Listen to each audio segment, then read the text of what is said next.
प्रिय सद्गुरु, मुझे इंसानों के बजाय प्राकृतिक दुनिया में अचंभा देखने में आसानी होती है। मैं इंसानों में भी उसी अचंभे को कैसे देख सकता हूँ जैसा मैं एक नाचते हुए मोर में देखता हूँ। तो वो एक इंसान है ना? नहीं नहीं, मैंने सोचा कि कहीं एक चिड़िया सवाल पूछ रही हो तो इंसानों के पास एक मोर की तरह सुंदर पंख नहीं होते। हमारे पास नहीं है। हम उन्हें पहन सकते हैं, लेकिन वो सिर्फ पहनी हुई चीज होगी। वो मोर के पंख की तरह नहीं होगा। तो उन चीजों में अचंभा देखना आसान होता है जिनके साथ आपको कुछ साझा नहीं करना होता। दुनिया में एक ऐसी पूरी संस्कृति बड़ी हो रही है जहां लोग कहते फिरते हैं कि मैं पूरी मानवता से प्यार करता हूं, लेकिन मैं अपने बगल में बैठे आदमी को सहन नहीं कर सकता। उदाहरण के लिए, भगवान से प्यार करना बहुत आसान है, क्योंकि वो कभी भी आकर डिनर टेबल पर आपके साथ नहीं बैठते। शायद आप उनका नाम लेते हैं, लेकिन अगर वो डिनर के लिए आ जाते हैं तो फिर दिक्कत होगी। चूंकि वो कभी आते नहीं हैं, आप जो कुछ भी उन्हें अर्पित करते हैं, आपको साफ पता होता है कि वो सिर्फ आपको ही खाने को मिलेगा। हाँ हाँ, अगर वो खाना शुरू कर दें तो अर्पण हवा में उड़ जाएगा। मुझे ये बताना होगा, ऐसा हुआ। अलग अलग धर्म के भिखारियों की एक संस्था है।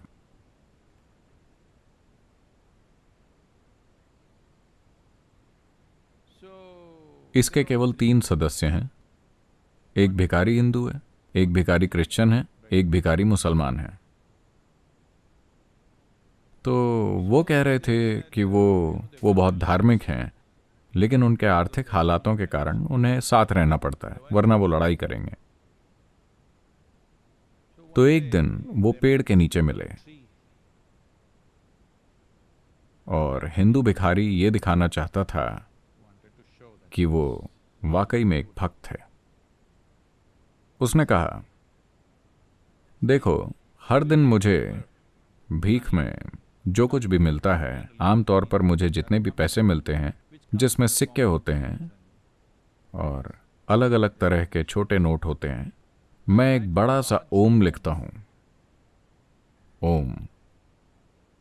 और फिर मैं सारा पैसा ऊपर उछालता हूं। ओम के ऊपर जो कुछ भी गिरता है वो शिव का है, बाकी मेरा है।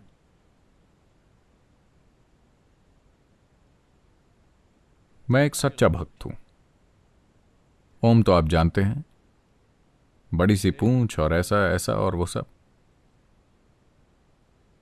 मुसलमान भिखारी ने कहा, मैं भी ऐसा ही कुछ करता हूं, लेकिन हमारे लिए पहले दिन का चांद पाक होता है, पहले दिन का पतला सा चांद।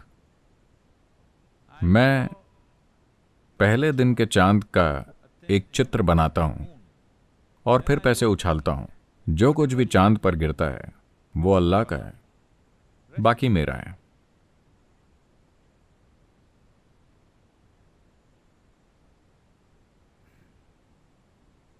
फिर उन्होंने क्रिश्चियन भिखारी से पूछा कि तुम क्या करते हो? उसने कहा, मैं सारा पैसा लेकर ऊपर उछालता हूं, जो भगवान का है वो उसे रख लेते हैं, बाकी।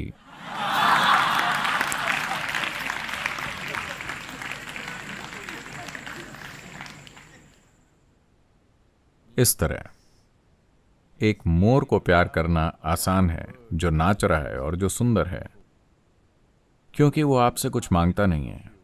दरअसल वो आपको पसंद भी नहीं करता, वो आपको कोई महत्व नहीं देता। क्या आपने गौर किया है कि हमारे मोर आपको कैसे देखते हैं?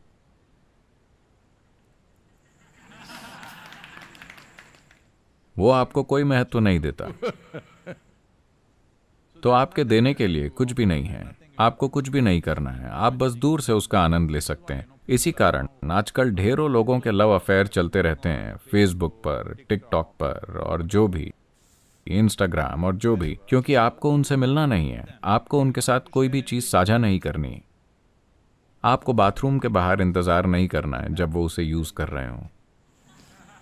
आपको उनके पीछे लाइन पर खड़े नहीं होना है, कुछ भी नहीं, सब कुछ इंस्टेंट है। अगर आपको वो पसंद नहीं आता तो आप उसे बंद कर सकते हैं और अकाउंट को मिटा सकते हैं। तो मोर आता है, नाचता है, आपको बहुत पसंद आता है, वो चला जाता है, कोई समस्या नहीं, आपको उसे रखना नहीं है। एक काम कीजिए, एक मोर को 3 दिनों के लिए अपने बेडरूम में रखिए, वो हर जगह बीट कर देगा और रात को वो करेगा बहुत तेज आवाज में। लोगों को शायद पता ना हो, हर दिन मैं जहां रहता हूं वो उसकी छत में होते हैं, पै पू वो सुबह सुबह शुरू हो जाते हैं, ठीक है। तो अपने घर में एक मोर को 3 दिनों के लिए रखिए, फिर देखते हैं कि आप उनको कितना पसंद करते हैं। तो इंसान एक मुश्किल प्रजाति है, इसमें आप भी शामिल हैं। तो इसे ये मत देखिए, हम बात कर रहे हैं कि नस्ल, धर्म, जाति, पंथ, लिंग का भेद नहीं होना चाहिए। इस बारे में बहुत सारी बातें चल रही हैं। मैं आपको बता रहा हूं, प्रजातियों के बारे में भी लकीर मत खींचिए। क्यों? मैं एक बंदर से प्यार करता हूं लेकिन मैं एक इंसान से प्यार नहीं कर सकता। इसका मतलब है कि आपके भीतर एक विकासवादी समस्या है। मुझे बंदरों से प्यार है लेकिन मैं इंसानों को नहीं सह सकता। इसका क्या मतलब है? आपको विकास पसंद नहीं है? तो ये बहुत आकर्षक लगता है जब एक बंदर हर जगह कूदता रहता है, एक शाखा से दूसरी शाखा तक, शानदार। बस एक दिन शिव पादम में अपनी खिड़की खुली रखें, कुछ बंदर आपके कमरे में आ गए, आप गए काम से। वो खाएंगे, वो फाड़ेंगे, वो पूरी जगह पर गंदगी करेंगे, वो वहां मौजूद हर चीज को बर्बाद कर देंगे और चले जाएंगे। अब आप आकर कहेंगे, वाह मेरे प्यारे बंदर, उन्होंने कितना बढ़िया काम किया है। नहीं, ये उस तरह काम नहीं करेगा। तो ठीक है, कम से कम आप पक्षियों का आनंद ले रहे हैं, ये अच्छा है। ये एक प्रकार की लॉबी है जिसे पक्षी विज्ञानी कहा जाता है। आप पक्षियों का आनंद लेते हैं, पक्षियों का अध्ययन करते हैं या पक्षियों का आनंद लेते हैं, बर्ड वॉचिंग। लेकिन वही पक्षी अगर आपके कमरे में घुस जाएं तो बात अलग है। इंसानों के साथ समस्या ये है कि आप हर जगह उनका सामना करते हैं। वो आपके घर में हैं, वो आपके ऑफिस में हैं, वो हर जगह हैं। वो बस कहीं दूर नाच नहीं रहे हैं। अगर वो बस दूर से नाच रहे होते तो आप उन्हें भी पसंद करते। समस्या ये है कि आपको उनके साथ काम करना होगा, आपको उनके साथ रहना होगा, आपको हर दिन उन्हें मैनेज करना होगा। ये एक समस्या है। तो मैं चाहता हूं कि आप इसे समझें। इसमें कुछ भी गलत नहीं है कि आप एक नाचते हुए मोर को पसंद करते हैं, उसकी सराहना करते हैं, ये बिल्कुल ठीक है। आपको उसे तब भी पसंद करना चाहिए जब वो नाच न रहा हो, ये ठीक है। लेकिन मेंढक कह रहा है कि सांप कहाँ है? जब मोर होते हैं तो वो सांपों को खा जाते हैं। हर कुछ दिनों में मैं सांपों को लाकर उन्हें बगीचे में छोड़ रहा हूं, लेकिन ये मोर कुछ ही समय में उन्हें खा जाते हैं। आपको मोर पसंद होंगे, मैं भी उन्हें पसंद करता हूं, लेकिन मैं चाहूंगा कि कुछ सांप भी घूम रहे हों, लेकिन वो सभी कुछ ही समय में खा लिए जाते हैं। तो दूरी होने पर प्यार करना आसान होता है। देखिए, इस वायरस के समय में कई लोग अभी वो किस बारे में शिकायत कर रहे हैं? उनके प्रियजन, वो उनके साथ घर में बंद हैं। बड़ी मुसीबत। घरेलू हिंसा बढ़ गई है, पता है? कुछ लोग कह रहे हैं कि 100%। कुछ देशों में हर तरह की परेशानियां, हर कोई पूछ रहा है, सलाह मांग रहा है, क्या करें, इस परिवार को कैसे मैनेज करें। ये वही लोग हैं जिनकी आप कमी महसूस कर रहे थे क्योंकि वो हर दिन ऑफिस जाते थे। आप इतने लंबे समय के लिए क्यों चले गए? लेकिन अब वो घर पर हैं और मुसीबत बने हुए हैं। दूरी एक अद्भुत चीज है। मौत एक शानदार चीज है। देखिए, मरे हुए लोगों को हमेशा सभी प्यार करते हैं। क्या आपने इस पर गौर किया है? जैसे ही उनकी मौत हुई, अचानक वो पूजा के योग्य बन गए। आपने उनकी पूजा तब क्यों नहीं की जब वो जिंदा थे?